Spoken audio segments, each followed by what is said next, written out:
In an interview with Charlie Rosen for ESPN.com, Phil Jackson was critical of former Knicks J.R. Smith and Iman Shumpert. Jackson says of Smith, he was supposed to carry the scoring load for the second unit, and he wasn't doing the job. I also said that because of his unacceptable behavior, he had 2 strikes against him with this team. He didn't really respond. He's a very sensitive guy with his big doe eyes. He looked like he was going to tear up, but he finally responded that he was going through some issues with his gal. Jackson added the following on Shumpert. I like Shump, but he has a very loud, big personality. It was difficult for most of the other guys to deal with, especially if things don't go well for him or the team. Now, Jackson traded Smith and Shumpert to the Cavs in January. Stephen A., are these comments by Jackson out of bounds? Without question, they're out of bounds, simply because of the position that he's in, how he preaches about team, how he preaches about loyalty, how he preaches about things staying in-house, and then he goes about the business of contradicting himself. Now, I'm going to preface my comments. I have no relationship with Phil Jackson. I have no desire to have a relationship with Phil Jackson. A matter of fact, it is my hope that he will be out of town and back in L.A. quick, fast, and in a hurry so we can move on with the future of the New York Knicks with somebody who actually wants to be there, as opposed to somebody who just took the money. Not to say that he hasn't made decisions that are going to help the Knicks down the road, but nothing immediate. I just don't think his heart is in it, and that is that. Having said all of that, if I were to ever have a relationship with Phil Jackson, that ship sailed when he wrote the book the last season, following the Lakers 2003-2004 campaign, when he talked about Kobe. Yeah, Kobe's my man. I got love for him. But the fact of the matter is that has nothing to do with it. Because Kobe can get on anybody's damn nerves at a particular moment in time, and that's the way that he is. What you don't do, what you should never do, what even somebody like me who's in the media would never do, is take private comments and private situations involving any player and publicize them. And I'm a media member. Who the hell is Phil Jackson to do that? Phil Jackson was the head coach of the Los Angeles Lakers, retired, and then wrote a book highlighting stuff. Admitted Kobe was uncoachable. Kobe, was complaining during the Eagle County, Colorado trial. Yep. He was complaining about the plane that he was flying, etc. He was revealing personal things that no coach, present or former, no executive, present or former, has any business, disseminating about a player. So here we are, we fast forward, thinking that the Zen master himself has learned the error of his ways. And it's like 10, 11 years later. And now you talk about J.R. Smith. Do you sit there and say he was difficult and leave it at that? No. Do you say he wasn't for our team? No. You sit there and talk about his big doe eyes, how he's sensitive, and then said he has a problem with his gal. His girl. That's personal. And for Phil Jackson to do that, wrong. To be quite honest with you, not only is it wrong, he comes across as incredibly untrustworthy. And that's sad that a grown man, 70 years of age, can be accused of being untrustworthy in this day and time. It's really sad. As you know, I covered Phil Jackson in the final year with the Bulls in 1998. Talked to him several times. He got mad at me several times because I called him out on some of these type things, because I often in the Chicago Tribune called the Zen master the spin master. This is classic spin master. This is yet another, in this case, bizarre attempt to distract the media and the fans from the fact that he gave away 2 players that helped make the Cavs playoff run to the finals, right? They stole those 2 players because he just gave them away. How can you justify that? So he continues to make these are eloquent but lame excuses for why you keep making these moves or non-moves that are just disastrous. This is more disastrous than anything that went before him with your Knicks. As you keep pointing out, it was just 2 years ago that Mike Woodson had him at 54 wins and a berth to the Eastern Conference semifinals. And now, this is what we get? It's not an accident. And Frank Isola, one of the great NBA reporters for the New York Daily News, wrote a column the other day getting on Carmelo Anthony because Carmelo Anthony hadn't shown up in Vegas to watch the Knicks in the Summer League. Maybe, just maybe, Carmelo Anthony Anthony didn't want to show up because he didn't want to be around Phil. I'm just speculating. I have no knowledge of that. But based on this kind of stuff, that's not good. I mean, why are you going to bring up J.R. Smith's personal business? For what? I leave you with this. Remember what Don Corleone said to Sonny? Never tell anyone outside the family what you're thinking. Just creates problems. Up next, the rumor on the street was CP3 and DeAndre Jordan had some beef. They say not so much. We'll have the real story on the other side of the break.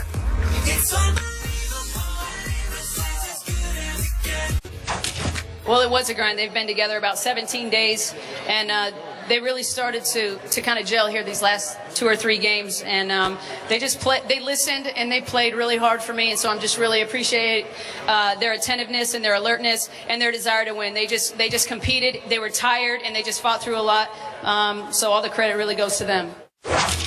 Becky Hammon led the Spurs to the Vegas Summer League title last night with a 93-90 win over the Suns. Hammon already made history as the first female head coach in NBA Summer League. The Spurs lost the opener to the Knicks and then reeled off 6 straight victories. Last year, the Spurs made Hammon the first female full-time assistant coach in league history. Could you see Hammon as an NBA head coach, though, Skip? Stephen A. Smith, I'm going to preface this by saying what I'm about to say, I'm not going to say just because it's the right thing to say. I have come to believe with all my heart and soul, watching closely Becky Hammon now for several years, that she is very capable of being a very good head coach in the National Basketball Association. Now, would one owner give her a shot? I would hope so, but maybe not. Will it require that Becky Hammon go coach a college men's team as a stepping stone to prove that she would be ready to coach an NBA team? Maybe so. All I know for sure is I watched a lot of the Spurs Summer League games. She was commanding. Those players responded to her. Coach Popovich, and she has his blessing, which is a big start here in this league, did not hesitate to name her the head coach of the Summer League team. And in the huddles we saw last night, I loved how she took over the huddle. I loved what she said when she snapped at the players for getting a little too cute with their play on the court. I loved how the players responded to her. I think she could do this because I know she was a very good point guard. I don't know if you followed her career in the WNBA. Yes. But she was 2 times first team all WNBA, 2 times second team all WNBA. She is second all time in WNBA 3-point makes. She is second all-time in free throw percentage at 89.7. So the 2 things that the Spurs value most, 3-point shooting, free throw shooting, she was not good, she was great at. I just think she is made to break through this barrier. And I love it that Coach Popovich has taken her under his wing and that she is with the best organization in the NBA right now. Well, I echo your sentiments 1,000%. And you know, to follow your lead, I'm not saying this just because it's politically correct. I'm saying it because I'm the youngest of 6 kids. And I have 4 older sisters, and I was raised by 5 women. And so I know the power of women and the kind of influence that they can have. The bottom line is this: you're not asking her to go out there and play against dudes 6'8", 250 and beyond and all of that other stuff, because that's a different debate. But in terms of her acumen, her intellect, her intelligence, her knowledge about the game of basketball, her ability to teach it, to enforce those teachings, and to galvanize the troops that she's been assigned to coach, I don't think there's any question that she could do the job. I will say this, however: the biggest reason I don't have any doubts about her is because of Popovich. He's no nonsense. He's not in the publicity stunts. He could give 2 cents about that. I agree. And I've said this, and I've repeated this, and you know this, Skip, about me. I've repeated this affectionately about Coach Greg Popovich for many years. I think he's one of the biggest phonies you can find, because no matter how acerbic he may come across from time to time with his on-court interviews, I am here to tell you he is one of the nicest, most decent people you will ever encounter. He's just not about about the BS. He's not about nonsense. He's as real as they come. And it's a reason that players love playing for him. You don't hear too many people speaking against him. Even on rare occasions when it happens, it is always flummoxed with respect for the man. They just disagreed with a decision that he made, a la Steven Jackson, you know, in competition with Manu Ginobili or whatever the case may be. But in the end, when you think about the first-class organization, the gold standard that is the San Antonio Spurs, and the face of that organization being somebody like a Greg Popovich, and you couple that with the Tim Duncans, with the Tony Parkers, with the Manu Ginobilis, and the respect, the conspicuous respect that they have and they display for her, and they always have from the time she was a volunteer on the bench to the time that she got hired last August as a full-time assistant. You don't harbor that level of affection and respect for somebody who can't do the job. That is correct. And if you are Greg Popovich, a 5-time champion, if you are Tim Duncan, a 5-time champion, if you're Manu Ginobili and Tony Parker, 4-time champions, and you feel that level of respect for this lady, there is something to that. There is. And so for me, I never questioned it. And so when I watched her, you know, last night and throughout this summer league coaching the way that she did, I wasn't surprised at all, because I see pretty much everybody from that Spurs tree being very, very similar. And that is a good thing. So I'm happy for her. And I do believe that somebody will take a chance on her. There's not going to be... Do you think so? Is that realistic? I think it's realistic, because at the end of the day, if somebody can do it, somebody can do it. And not only that, in this PC world that we're living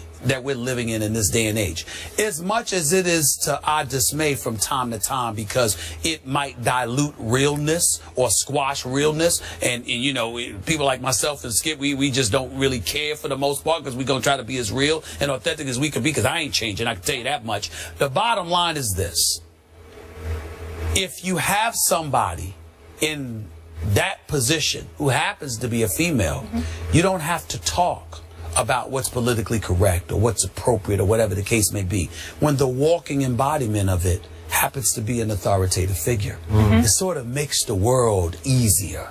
You understand? Because it forces you to pay attention to something you otherwise wouldn't, because isn't normal. It's an aberration. So you have to adapt and you have to adjust. And I think it helps us all. So I'm sincerely hopeful that she does get an opportunity. I think that she will.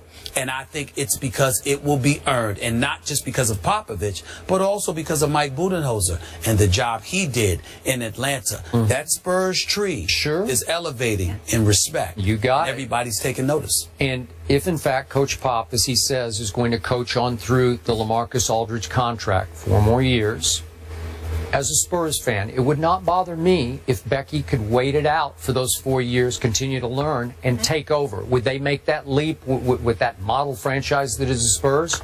Wouldn't bother me a bit. Could be interesting, though. Yeah.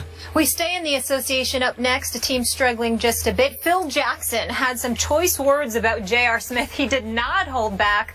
Was it uncalled for? We'll discuss that next.